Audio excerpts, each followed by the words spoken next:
A graça e a paz, minhas irmãs. Pode se sentar.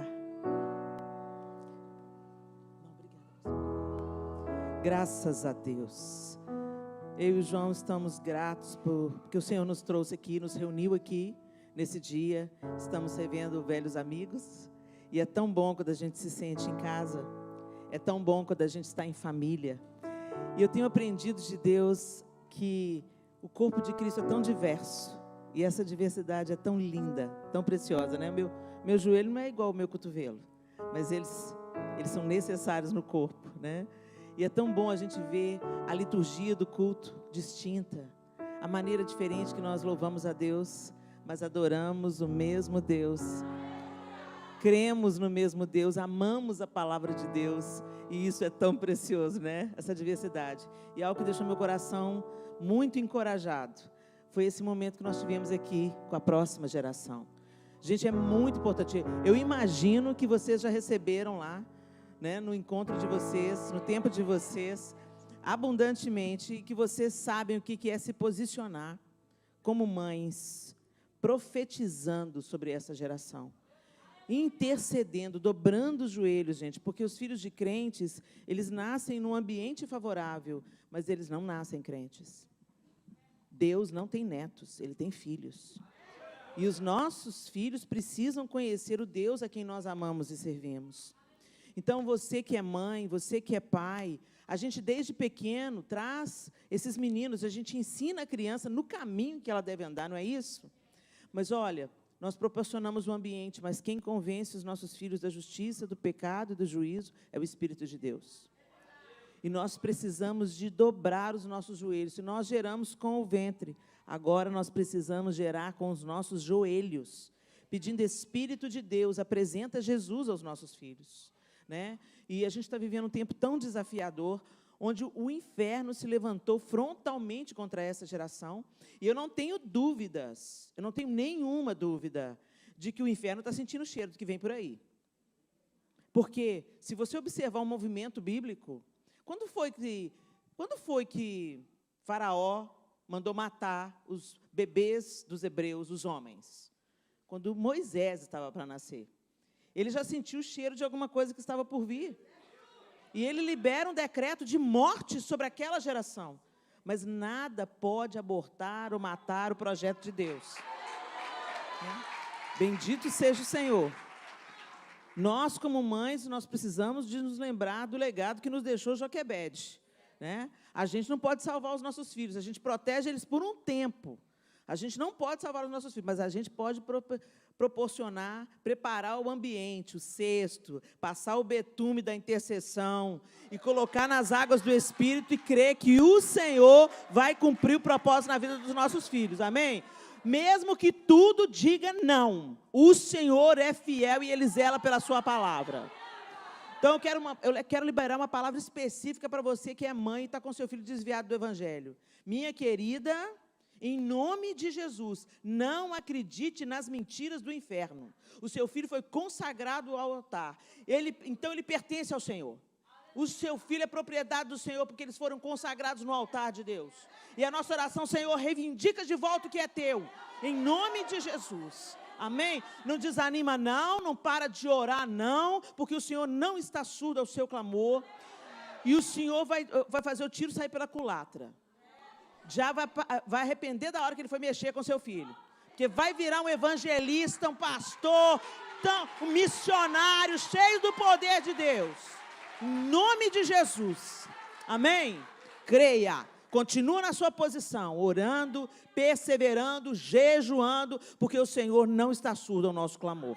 Amém? E você que tem a alegria de ter os seus filhos na presença do Senhor, já crescidos, glorifique o Senhor por isso, continue orando por eles também. Senhor, fortalece, aprofunda as raízes.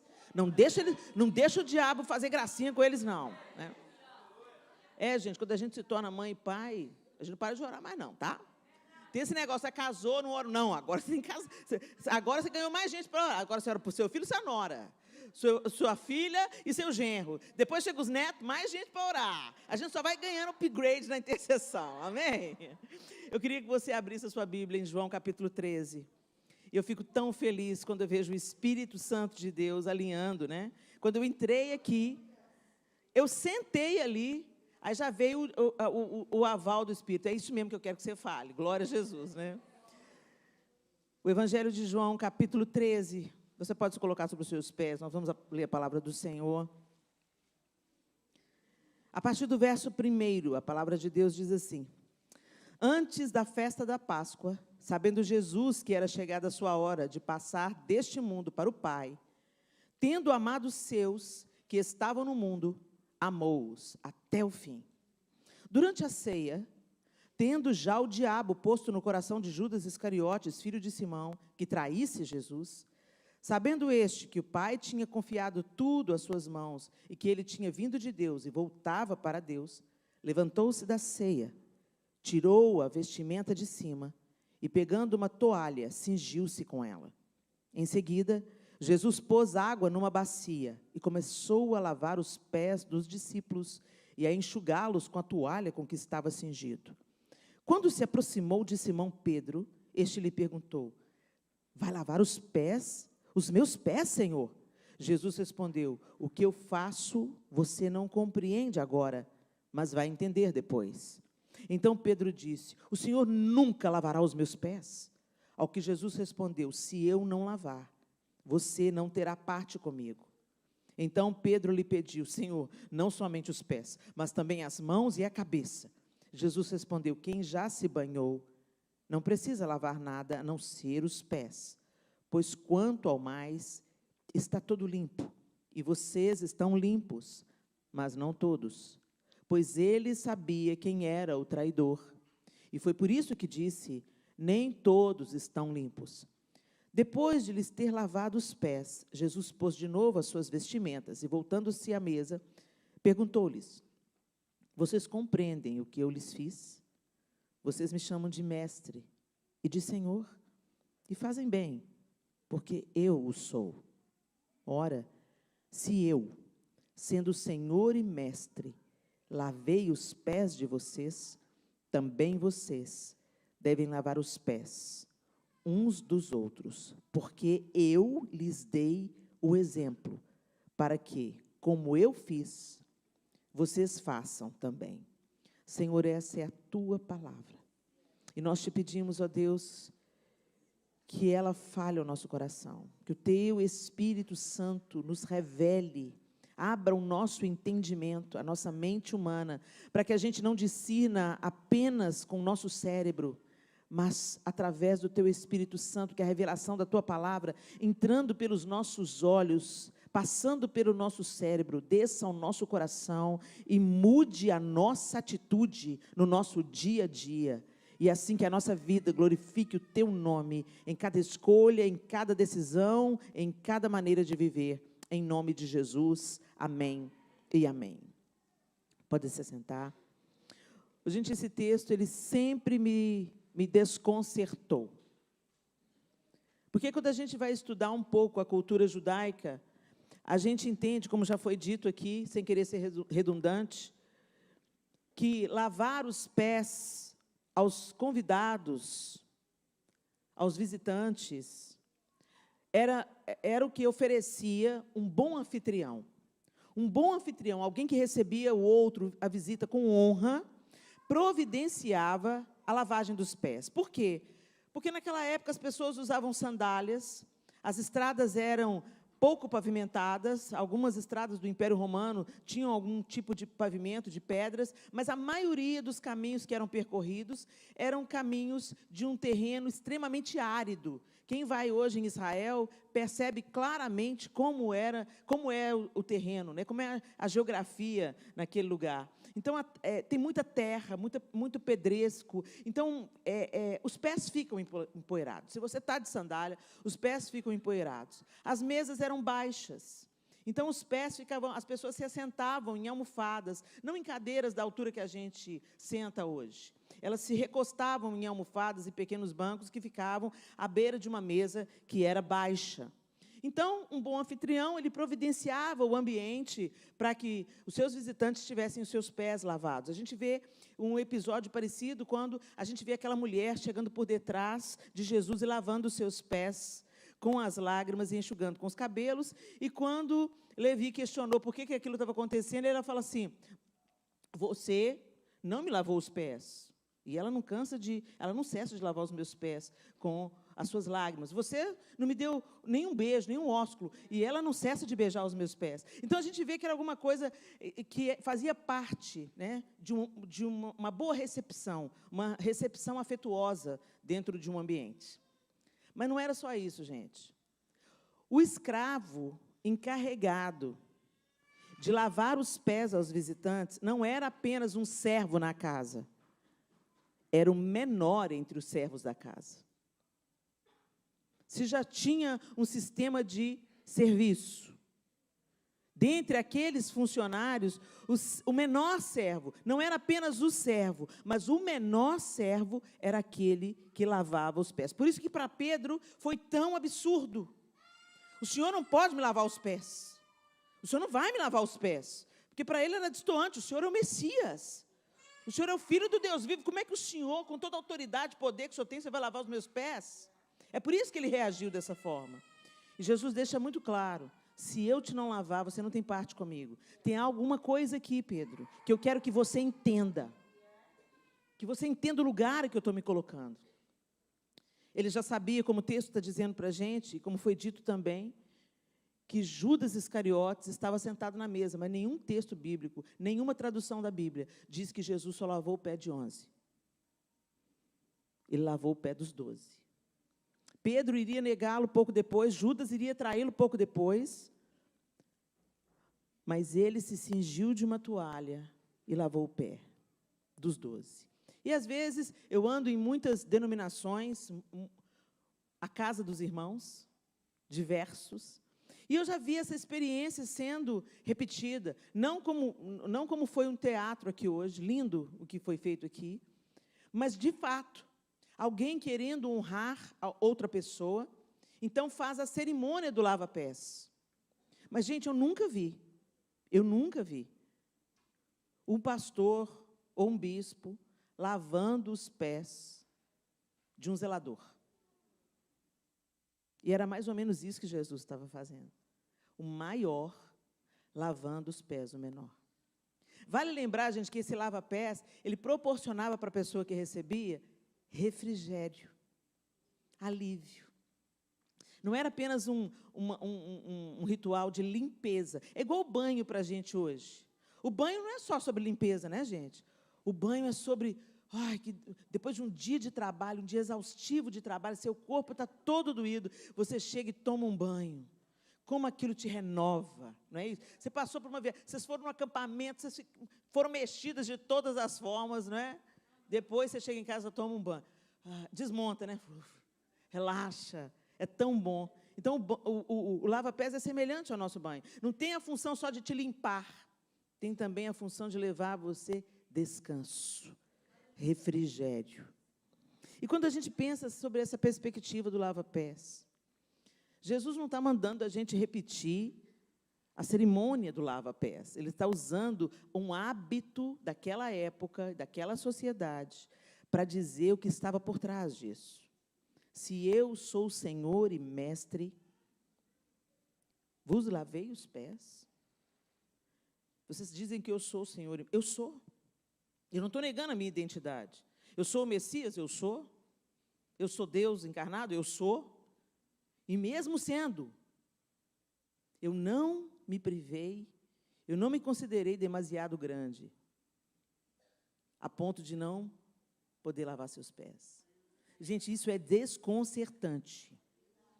Isso é desconcertante. Imagina Jesus entrando aqui agora e tirando seu sapato. Imagina Jesus chegando para você e falando: você quer que eu faça uma comida para você?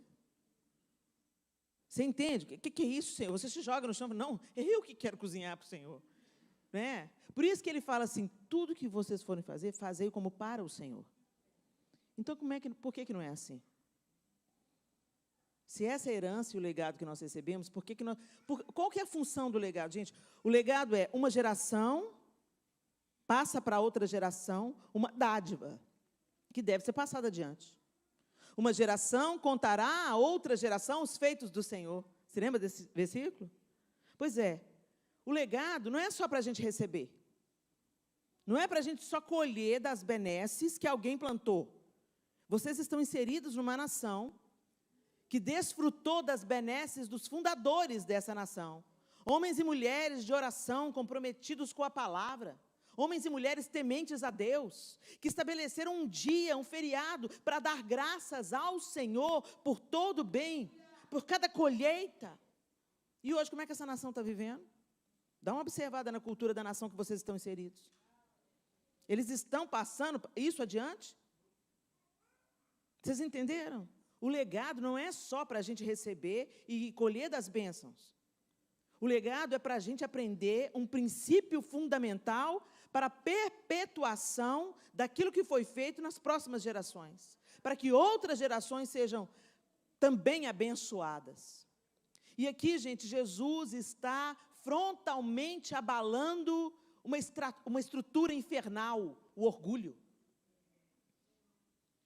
Pensa comigo, Lúcifer já era grande, querubim da guarda ungido para cobrir, coberto de pedras preciosas. O texto de Ezequiel, o texto de Isaías descrevem um ser que andava sobre pedras afogueadas.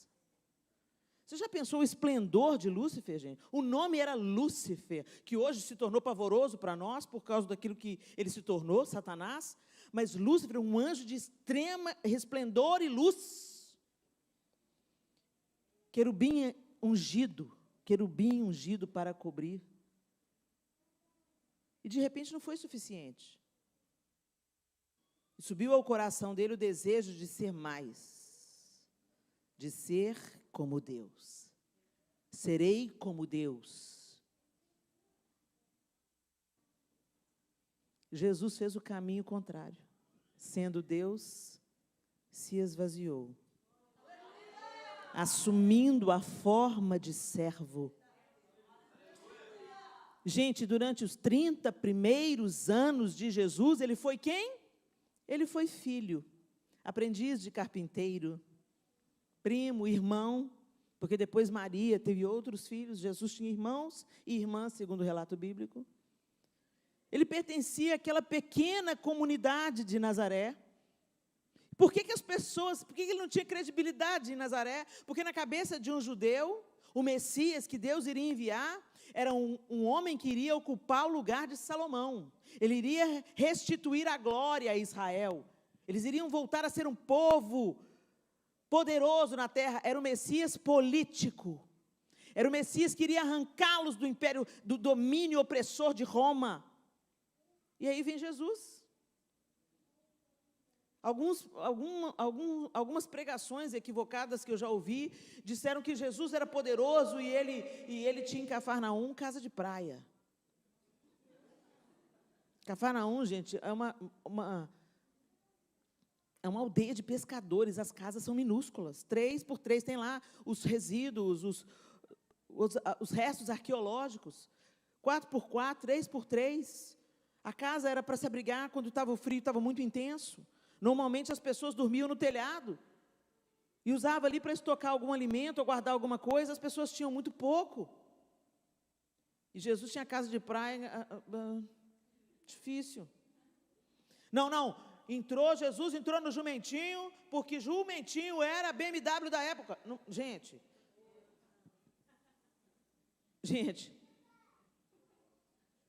tinha os cavalos do Império Romano, as bigas. Você lembra das bigas do Império Romano? Pois é, gente.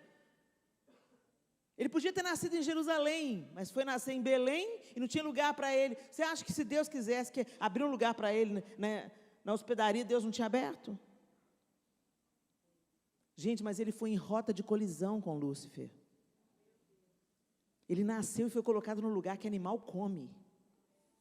Depois ele teve que fugir para o Egito. Depois ele volta e se instala em Nazaré, passa a sua infância numa aldeia que devia ter na época entre 800 pessoas, poucas famílias em Nazaré. Depois, quando ele começa o seu ministério, ele vai para Cafarnaum, uma aldeia de pescadores. E a grande Jerusalém matou Jesus. Ele se esvaziou em tudo ele se esvaziou, para apresentar para a gente aqui, gente, ele estava a poucas horas da crucificação. Ele estava dando, sabe assim, vamos supor que você descubra que vai morrer. Você tem um diagnóstico, o Senhor já falou que não vai te curar, que não vai manifestar a glória, que está te trazendo para casa. Você sabe, você está ali nos seus últimos momentos. O que você faz? Você reúne a sua família, seus filhos, e vai dizer, vai acentuar, vai afirmar o que é mais importante. De todos os seus ensinamentos, o que você quer fixar. Se eu vivesse isso, eu ia chamar os meus filhos e falar, não há vida sem Deus. Não se apartem da única fonte que é Deus. Senão vocês estão condenados. Para o João eu ia falar, não arruma uma pericrente para casar. Busca do Senhor uma esposa. Gente, se a gente está no leito de morte, não é isso que a gente vai fazer? Pois é, Jesus está em dos seus últimos momentos com os seus discípulos. Ele está naquele último momento, antes da última ceia. Antes de partir o pão. E o que ele enfatiza? Se eu sou Senhor e Mestre, vos lavei os pés, façam vocês o mesmo. Ou seja, assuma o lugar do menor. Não tenha medo, gente, mas eu me senti tão humilhada. A gente só se sente humilhado quando a gente não é humilde. Não se pode humilhar alguém que é manso e humilde de coração. Os problemas acontecem no casamento por quê? Orgulho. A gente não quer ouvir as lideranças por quê? Orgulho. A gente não quer se submeter a pai e mãe por quê? Orgulho. As estruturas malignas de orgulho estão enraizadas no nosso coração. Em tudo. Se você falar assim, eu não tenho orgulho, olha ele aí. Porque, gente, o pior orgulho que a gente tem é o orgulho espiritual. Quando a gente começa a se sentir melhor do que os outros, porque a gente conhece Jesus. Você se sente mais santa, você se sente mais pura. Gente, uma evidência que eu tenho visto. Quanto mais eu conheço Jesus, quanto mais eu leio sobre Ele, quanto mais eu experimento a comunhão com Ele no quarto, mais eu fico escandalizada com a graça que me alcançou. Menor eu me sinto, mais miserável eu me sinto. E quando eu lido com o meu coração, com as coisas que... Às vezes você se assusta com você? Você se decepciona com você? Graças a Deus que isso acontece. Porque é uma oportunidade, um lampejo que Deus está dando para a gente se lembrar que a gente precisa dEle. Ele não estava brincando quando Ele disse, sem mim nada podeis fazer. O desejo de autossuficiência nasceu lá no Éden. Quando a serpente propõe para a mulher, claro que você não vai morrer. Se você comer do fruto, você será como? A mesma coisa que levou ele à queda, ele sopra para dentro da alma humana. Não ficou só lá no Éden, não, gente. O homem está tentando até hoje ser como Deus. A gente gosta de ter controle. A gente gosta de ter a última palavra. A gente gosta de ganhar discussões. A gente gosta de brincar com a vida. Por que está aí? Tem aborto, não tem aborto? Quem é o homem? De onde que vem essa loucura que fala, meu corpo, minhas regras? Seu corpo, suas regras? Você consegue dar vida para o seu cérebro? Você só acordou hoje e respirou pela misericórdia de Deus? A gente só existe pela graça e misericórdia de Deus. Mas como nós somos arrogantes. Quando tem uma demanda, alguém pensa diferente de você, você tem que provar que você está certo. Quando você se encontra com uma criatura que ainda não teve a revelação da graça de Deus, você olha para ela de alto a baixo, sangue de Jesus tem poder. Gente, uma vez eu vi uma peça que nunca mais me saiu da cabeça. Na peça vinham trazer aquela mulher adúltera para Jesus. Era uma peça aqui dos Estados Unidos, eu vi num DVD, de muitos anos atrás. E ele estava fazendo um tanto de milagre. No meio dos milagres que Jesus estava fazendo, eles trazem aquela mulher adúltera que foi pega em flagrante adultério. E um detalhe, uma delicadeza da cena. Uma delicadeza da cena. Ela estava... claro que eles não colocaram isso no palco, né? Mas, assim, o simples fato de uma mulher estar com o cabelo aparecendo naquela cultura já denunciava que ela era uma mulher impura. Porque as mulheres cobriam o cabelo. Até hoje, naquela região, faz parte. O cabelo é considerado um apelo sensual. Então, o cabelo é escondido.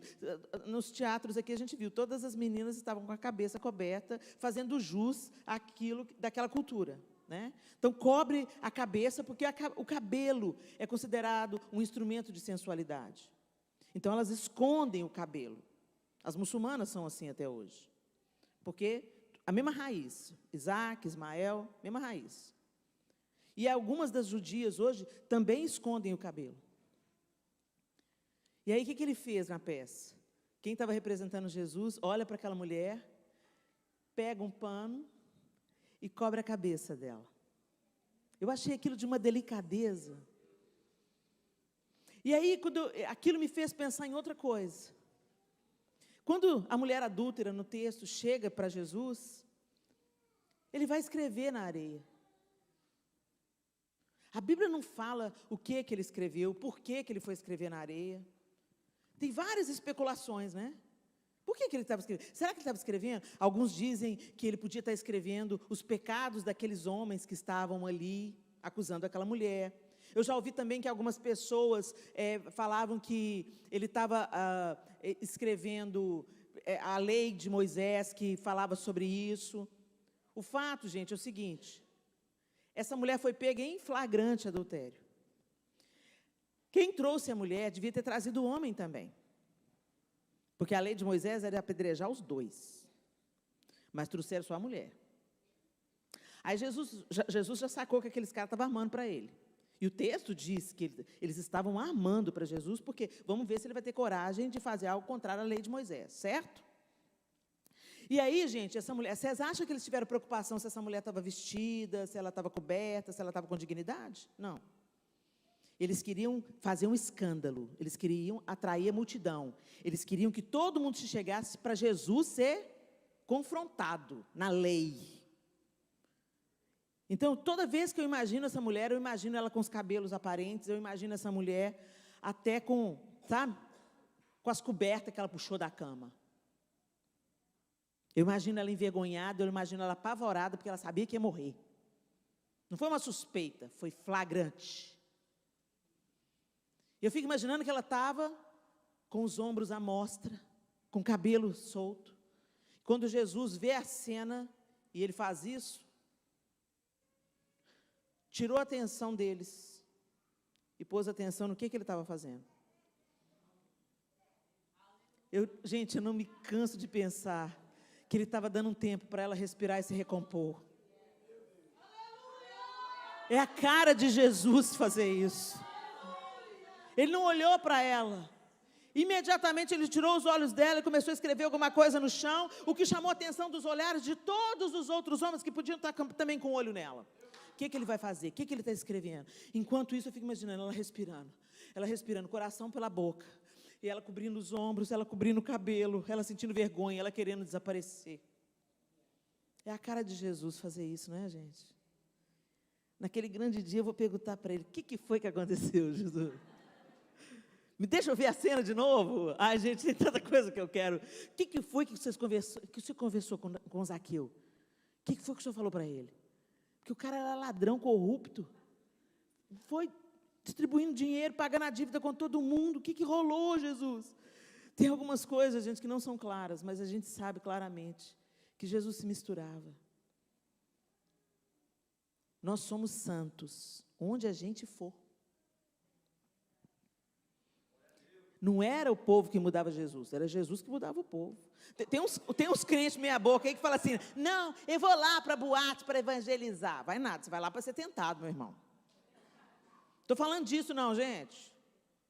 Eu estou falando que a maneira de nós passarmos adiante o legado que Jesus nos deixou, sermos testemunhas dele, servindo àqueles que aparentemente são menores do que a gente. Porque, na verdade, não são, né, gente? Naquele caso de Jesus ali, era aquilo tudo mesmo. Ele, o Senhor, lavando o pé de Pedro, de Judas e de nós todos. Absurdo mesmo. Mas nós somos tudo do mesmo material. A nossa diferença com aqueles que ainda não conhecem Jesus é que nós conhecemos Jesus. Então a gente tem consciência do amor e também consciência do pecado. Então a gente não brinca mais com ele. Agora, quem está na escuridão enxerga alguma coisa, gente? Quem está na escuridão não enxerga nada. Eu me lembro da minha mãe, quando nós nos convertemos. Ela saiu do trabalho. Minha mãe não trabalhava para ter carreira. Minha mãe trabalhava para ajudar meu pai para comida dentro de casa. Tinha um culto de terça-feira na igreja. Ela trabalhou o dia todo, saiu do trabalho e foi para o culto. Quando chegou no culto, começou a cantar o louvor, os louvores, aquela presença santa de Deus veio. E ela falou assim: os meus olhos se abriram. Quando eu olhei para mim, eu achei que eu estava nua. Eu estava com uma blusa decotada que eu sempre usava, que eu tinha tempos. Eu estava com uma calça jeans toda apertada no corpo e eu não me dava conta que aquilo era indecente. Eu não me dava conta. Mas as escamas dos meus olhos saíram e eu vi, ninguém foi me falar, ninguém foi me corrigir. O Espírito de Deus me mostrou. E ela falou assim: a minha vontade era de sair correndo, de tão envergonhada que eu estava. Esse é o poder da obra do Espírito. Ele transforma de dentro para fora e é definitivo. É definitivo. Nós vivemos num tempo onde a gente se adequa. E é do ser humano, gente. Não é uma maldade em si. É uma coisa inconsciente. Todas as vezes que você entra num grupo de pessoas, você observa, sem ser consciente, o código de ética daquele grupo. Então você começa a perceber o que é aceitável, o que não é aceitável, o que é legal, o que é condenado, e você adota o código de ética. Daqui a pouco você começa a adotar até a palavra. Você já viu um tanto de não crente falando misericórdia? É ou não é? Pode ter certeza, ele não é crente, mas alguém na casa dele é, ou ele trabalha com algum crente. Porque é assim, a gente se expõe ao ambiente, a gente vai absorvendo. Por isso que a gente tem que vigiar. Jesus estava em todo lugar. Era um barco que navegava por todas as águas, mas a água não entrava dentro dele. Porque o que afunda o barco é o que entra dentro, a água que entra dentro. Então você pode transitar, você pode trabalhar, você pode servir em qualquer ambiente, em qualquer casa. Mas é você que muda o ambiente, você é que é o sal, você é que é a luz. A luz é que quebra a escuridão. Vocês estão entendendo, gente? É tão importante a gente saber isso. E o que está acontecendo hoje? Nós não vivemos o legado que recebemos porque passamos por uma obra externa apenas.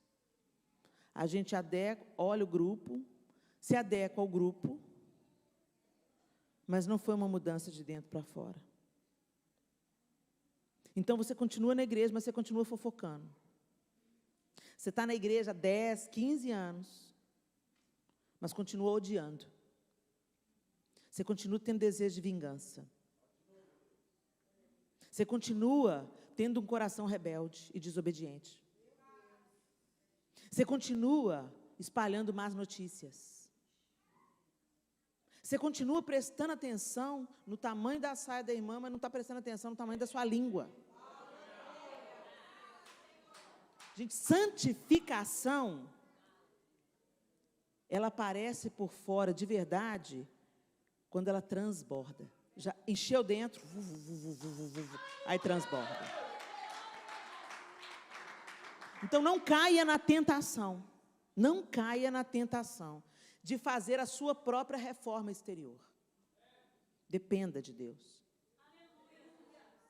Deixa esse legado te alcançar. A humildade talvez seja uma das coisas mais difíceis da gente desenvolver. E por isso que a gente anda tão cansado. Jesus fala assim: vinde a mim, todos vós que estáis cansados e sobrecarregados, eu vos aliviarei. Mas ele não para aí. E aprendei de mim, que sou manso e humilde de coração. Pior coisa é a falsa humildade. Parece, mas não é. A pessoa vem assim, ô pastor, eu quero servir, o que eu posso fazer? Posso decorar, pastor? Eu tenho um dom, eu decoro, quero decorar. Ô irmã, você pode fazer isso? Claro, pastor, 6 da manhã. E 6 da manhã ela está aqui mesmo. Ela vem, ela faz tudo, ela adorna, ela ensaia, ela canta, ela faz e acontece. Quando chega lá na casa dela, onde é um ambiente comum, ordinário, não tem ninguém olhando para ela, fazendo o que ela está fazendo, o marido chega e fala, seu bem, põe a comida para mim lá no microwave, por favor. Ah, pelo amor de Deus, trabalhei o dia inteiro, estou exausto, fiquei o dia inteiro na igreja, trabalhei tanto lá, não sou empregada não, vai aí, se vira aí, ó. Essa aí é quem você é de verdade.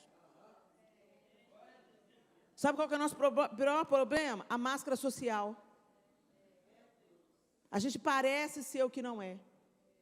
Parece ser mansa. Parece ser mansa. Paz do Senhor. Fala até baixinho. Paz do Senhor, irmão. O filho do pastor sobe no seu sofá, você fala assim, ô bem, desce daí. Neném, vem cá, desce daí, neném. Senão você cai e faz dodói.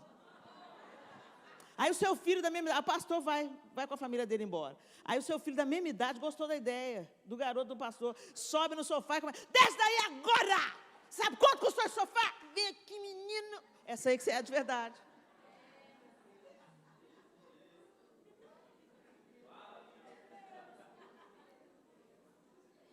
A gente parece, mas não é. E Jesus quer ensinar a gente a ser manso e humilde de coração.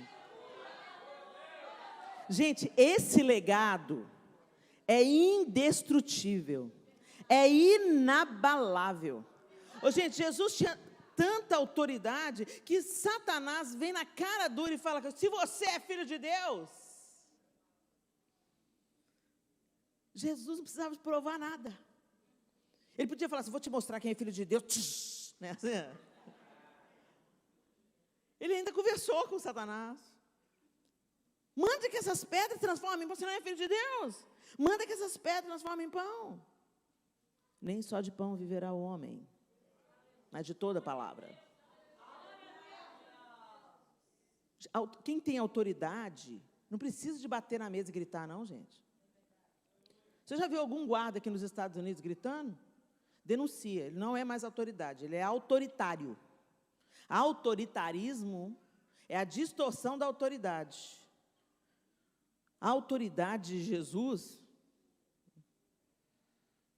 se você está cheio da autoridade de Deus, sujeitai-vos a Deus, resisti ao diabo, e ele fazia, ele o quê? Você não precisa nem de gritar para ele. É só você entrar no ambiente, se você está cheio de Deus, que ele vai, lá vem ela para me perturbar. E vai ter que ir saindo, Porque não é sobre o volume da sua voz. A intenção é sobre a autoridade que te reveste e que não é sua, ela vem do alto. Quando Satanás encheu o pacote, Jesus falou assim, basta, retira-te. E ele fez o quê? Obedeceu. Isso é autoridade. O guarda chega e só põe o carro aqui atrás de você, né? Se a polícia entrou atrás do seu carro, o que você faz? Imediatamente. Se ele fez, o negócio já ficou ruim. Aí você já começa a tremer as pernas, não é? Isso é o quê? A autoridade. E no mundo espiritual, é algo semelhante assim que a gente pode ser. Mas a gente vai ter que se despir do velho homem, da vontade de ter razão, dos gritos, do dedo na cara, do desejo de vingança, porque o legado que nós recebemos e que nós precisamos ensinar à próxima geração é humildade e mansidão.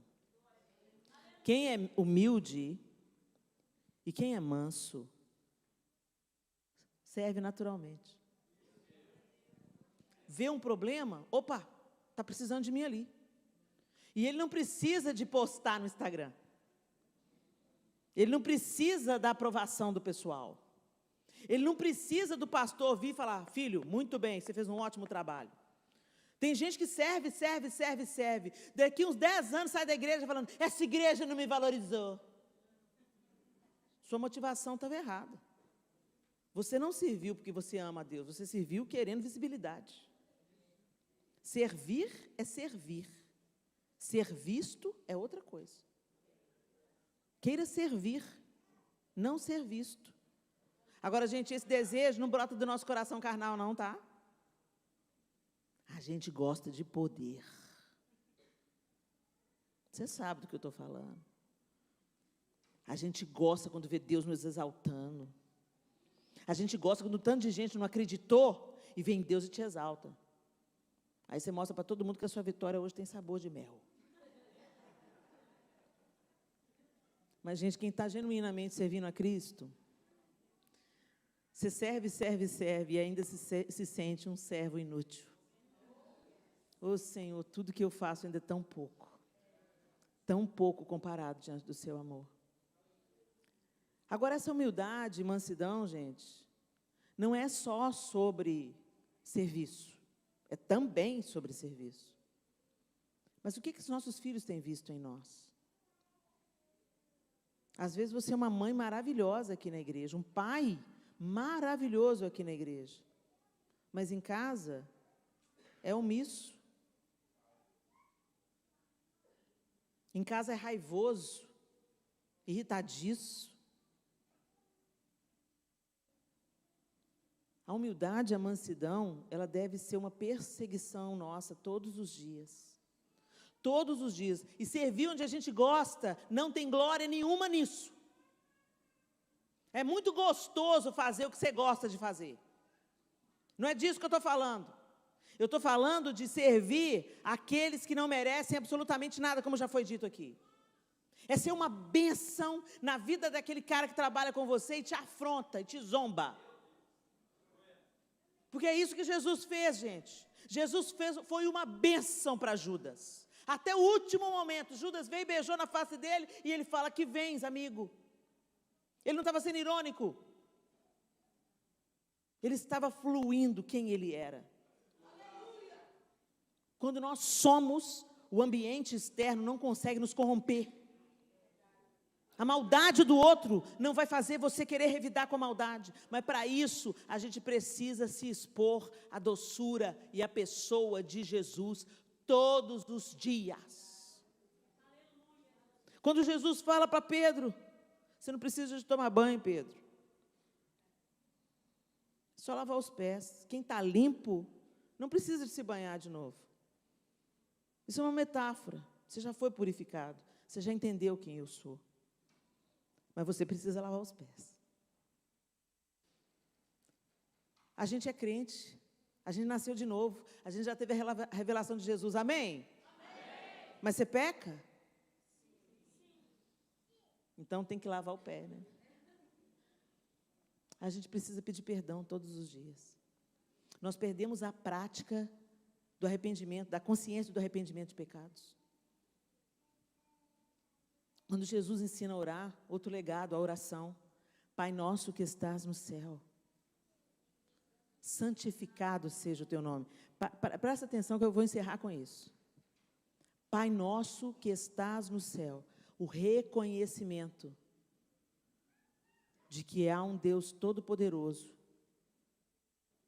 que você pode chamar de Pai.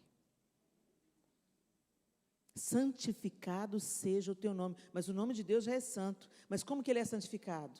Quando as pessoas veem a face amorosa de Deus em você. Mas recebereis poder ao descer sobre vós o Espírito Santo e sereis minhas. O poder do Espírito Santo é para nós sermos testemunhas de Jesus. E testemunha é aquele que atesta com a vida. Ele é cristão mesmo. Ele parece com Jesus mesmo. Porque na hora que eu passo raiva nele, ele não revida na mesma moeda. Na hora que eu fecho ele no trânsito, ele não corre atrás de mim e põe uma arma na minha cabeça. Helena, mas isso é ser bobo, Helena, isso é ser bobo. Um bom crente é bobo. Aos olhos do mundo nós somos bobos. Que o Senhor nos vingue, que o Senhor nos defenda. Santificado seja o teu nome. O nome do Senhor está sendo santificado através da nossa vida, igreja. Quando as pessoas veem você, no seu trabalho, você é honesto, você é pontual, você é correto, elas veem o caráter de Cristo em você. Aquele que recebe o Espírito Santo não consegue ficar vivendo no caráter torto, não. O poder do Espírito nos alinha com o coração de Deus. Venha o teu reino. Reina sobre mim, Senhor. Manda em mim hoje, governa sobre mim hoje. Não interessa os sistemas que estão ao meu redor, o Senhor é que reina na minha casa, o Senhor é que reina na minha família. Eu me submeto ao Senhor. Venha a nós o teu reino. Seja feita a tua vontade. Aí pega, hein? Quando a vontade de Deus não coincide com a sua, né? Seja feita a sua vontade. Aqui na terra, assim como no céu. O pão nosso de cada dia. Confia para hoje. Para de ficar ansioso para amanhã. Para de sacrificar a sua família no altar de Mamon. Para de negligenciar os seus filhos por causa do part-time. Para de entrar no sistema do hamster, que faz você trabalhar e não construir nada. Não constrói nada, a família fica arrebentada, porque entrou no padrão de Mamon. É para você quebrar o sistema, é para você ser sal e luz.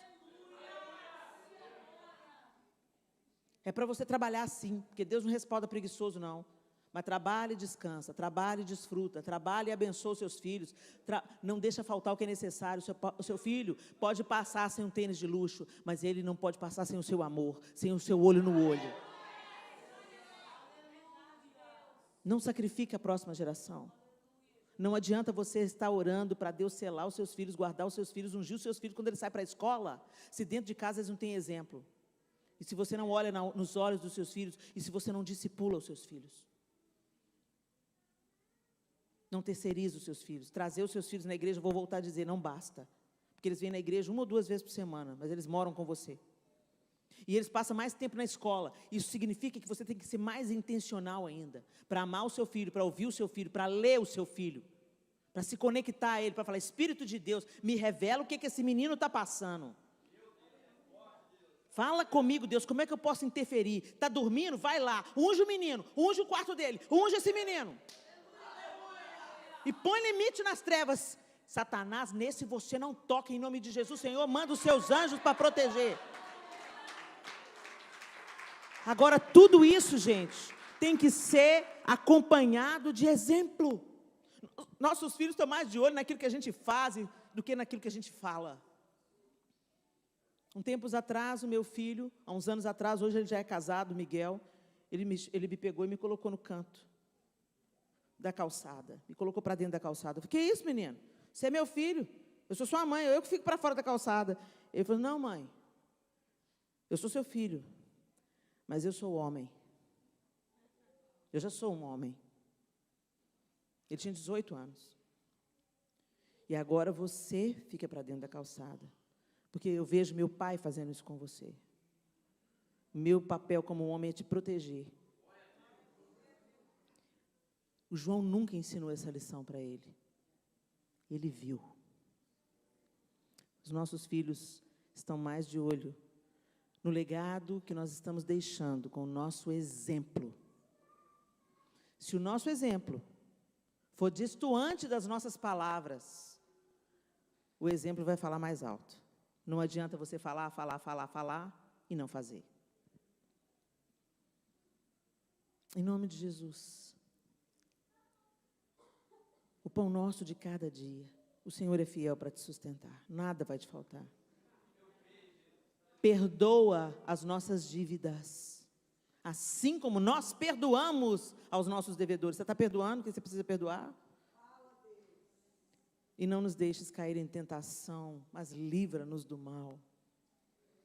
Eu não consigo me livrar do mal sozinho, Senhor. Eu posso até me livrar do mal que está ao redor de mim, mas eu não posso me livrar do mal que habita o meu coração, se o Senhor não me livrar de mim mesmo.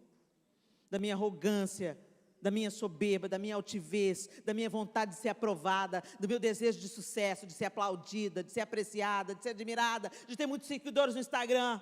Isso tudo não vale nada. Se o Senhor não nos aprovar, não adianta o mundo inteiro nos aplaudir.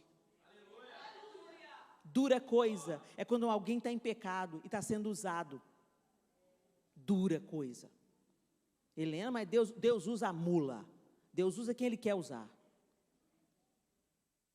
Porque naquele grande dia, Jesus falou, muitos virão e dirão, Senhor, em Teu nome profetizamos.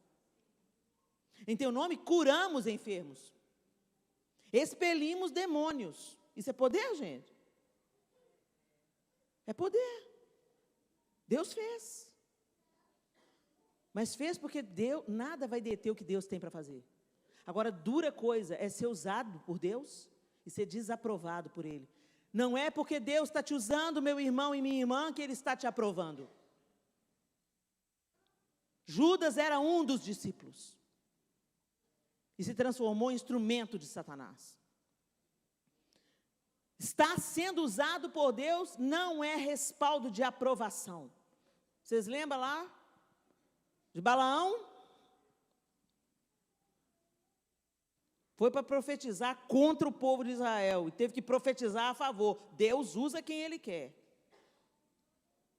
Não se engane. Jesus nos alertou. Não pense você, porque você está profetizando em meu nome, está curando enfermo em meu nome, está expulsando o demônio em meu nome, que eu te conheço.